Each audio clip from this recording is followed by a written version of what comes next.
restore my soul.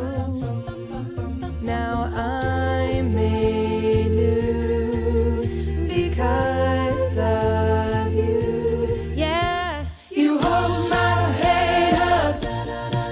You remind me who I am. You hold my head up. I'm alive in you again. I'm made new. I'm made new.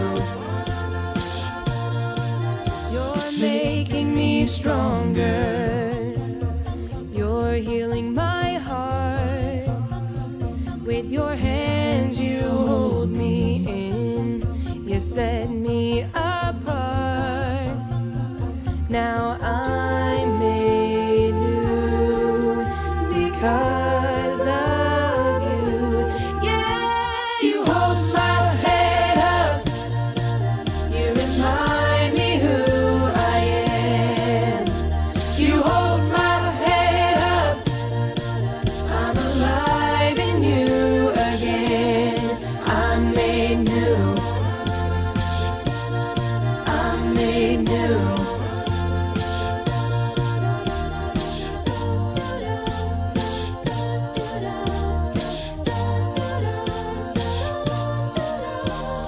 You are my salvation. I will not fear no. You're the strength of my life. I won't fear no. You are my salvation. I will not fear no. You're the strength of my life. I won't fear no.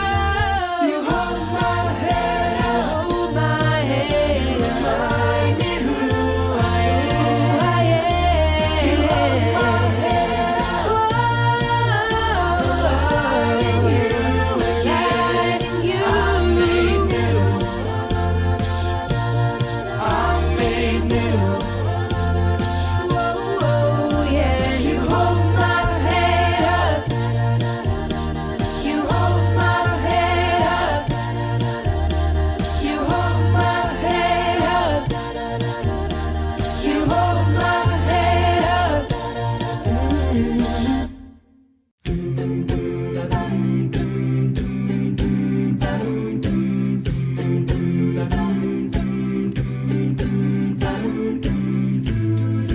When I lose my way and I forget my name, remind me who I am.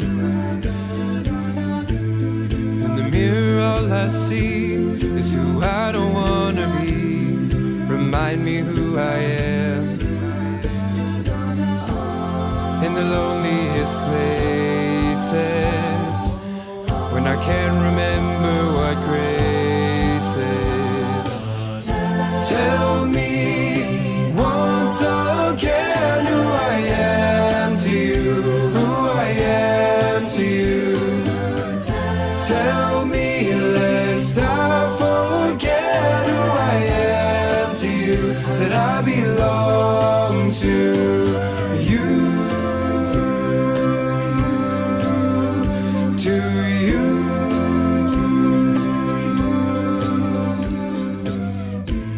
When my heart is like a stone and I'm running far from home, remind me who I am.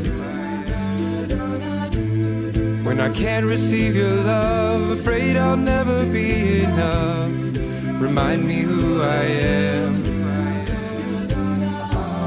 If I'm your beloved,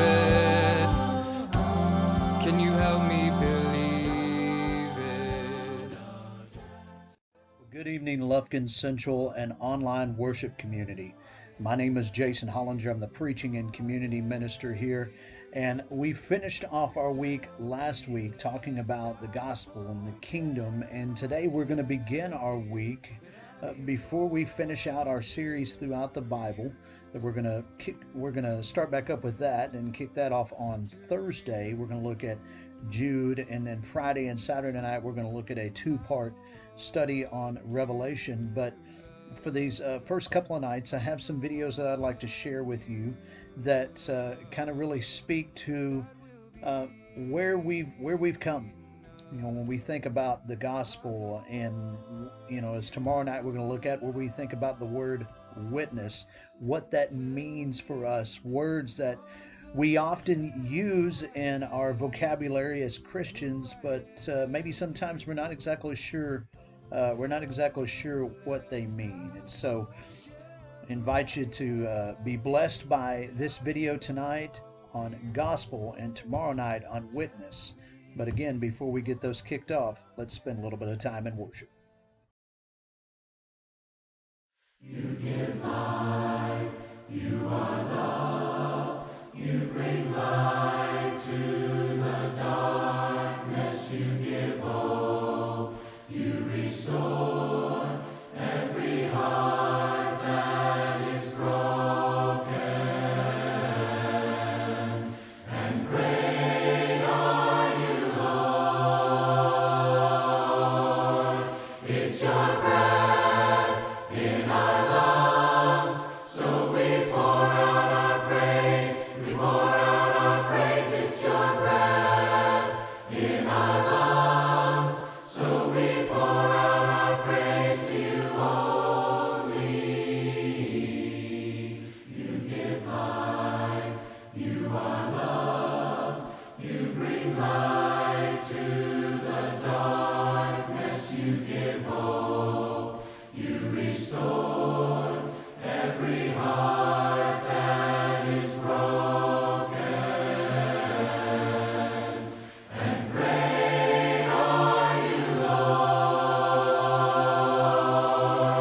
It's your breath in our lungs, so we pour out our praise, we pour out our praise. It's your breath in our lungs, so we pour out our praise to you only. It's your breath in our lungs, so we pour out our praise, we pour out our praise. It's your breath in our lungs, so we pour out our praise to you only.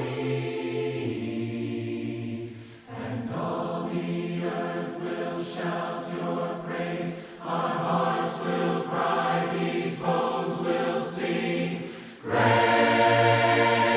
are you, Lord.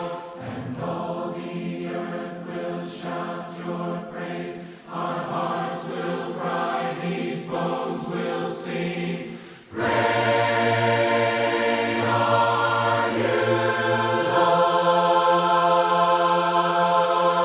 It's your breath in our lungs, so we pour out our praise, we pour out our praise. It's your breath in our lungs, so we pour out our praise to you only. It's your breath in our lungs, so we pour out our praise, we pour out our praise. It's your breath in our lungs, so we pour out our praise to you only.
of the Lord rise among us.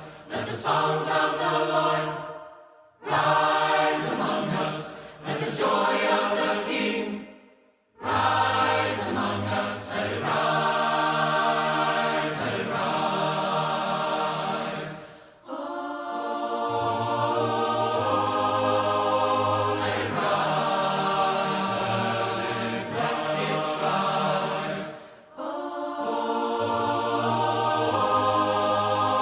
let it rise, let it rise. Let the glory of the Lord rise among us. Let the glory of the Lord rise among us. Let the praises of the King rise among us. Let it rise, let it rise.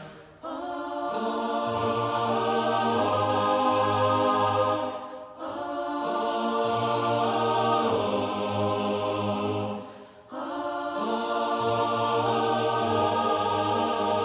let it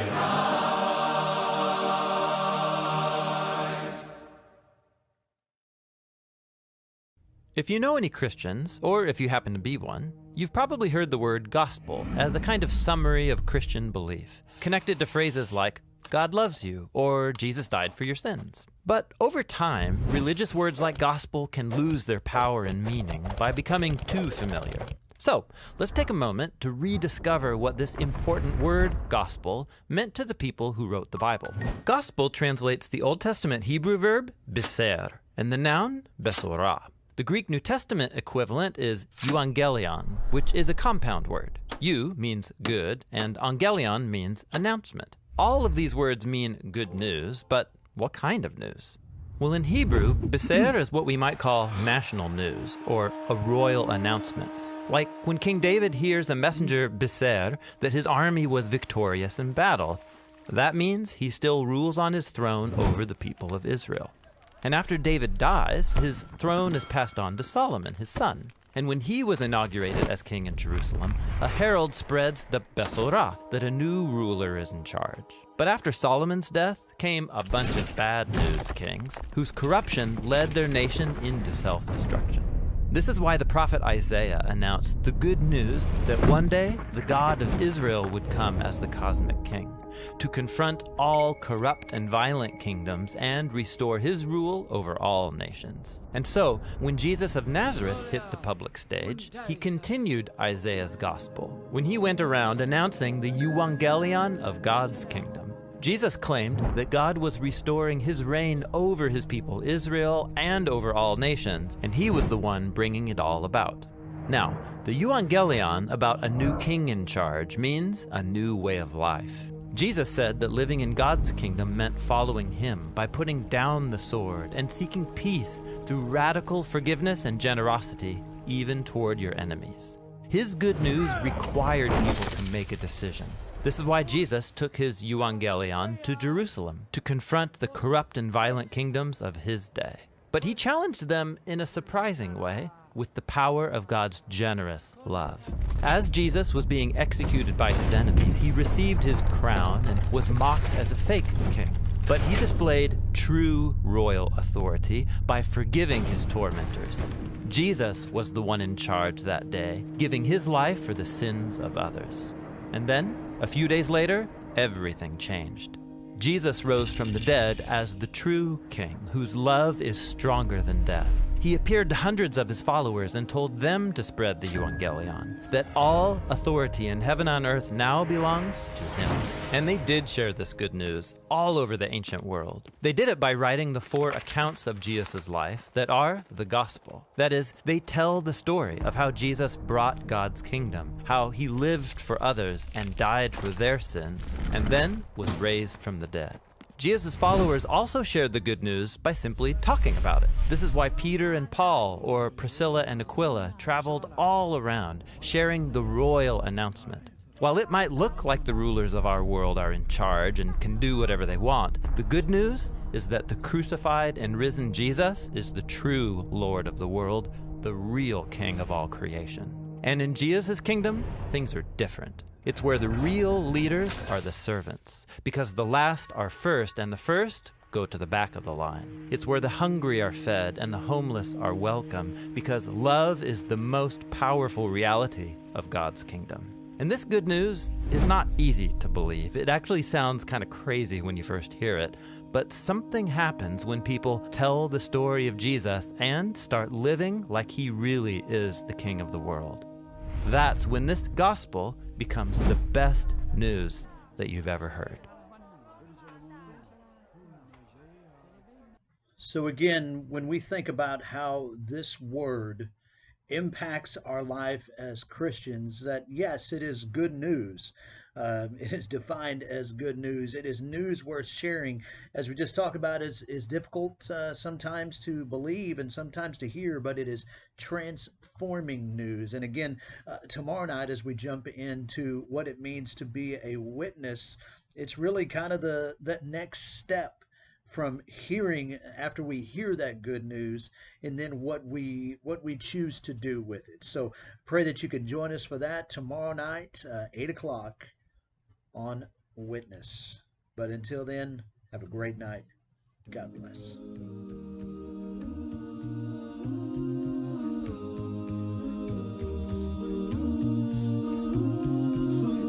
Sometimes I wanna float away, fly away and close my eyes, get lost in a secret place no one could ever find, yeah. But you keep pulling me back into your atmosphere and showing me that with your love I never have to hide. When the world is spinning out of control, Your love is like my gravity. when I'm overboard and going under, Your love will come and rescue me somehow you find a way to reach me. when I can't see the road before me. When the world is spinning out of control, out of control. Your love is like my gravity, yeah, yeah, Nothing else is holding me. Gravity holding me down. Gravity, yeah, yeah, yeah. Gravity holding me down. Gravity holding me down. Gravity holding me down. Sometimes I am afraid that your love will run out on me and turn all of my greatest fears into reality, yeah. But that's the thing about gravity, it never gives up pulling me, and anywhere I choose to run, I'll always feel your When love. the world is spinning out of control, Your love is like my gravity. when I'm overboard and going under, Your love will come and rescue me somehow you find a way to reach me. when I can't see the road before me. When the world is spinning out of control, out of control. Your love is like my gravity, yeah, yeah. Nothing else is holding me. Gravity holding me down. Gravity, yeah, yeah, Nothing else is yeah. holding me. Gravity holding me down. Gravity holding me down.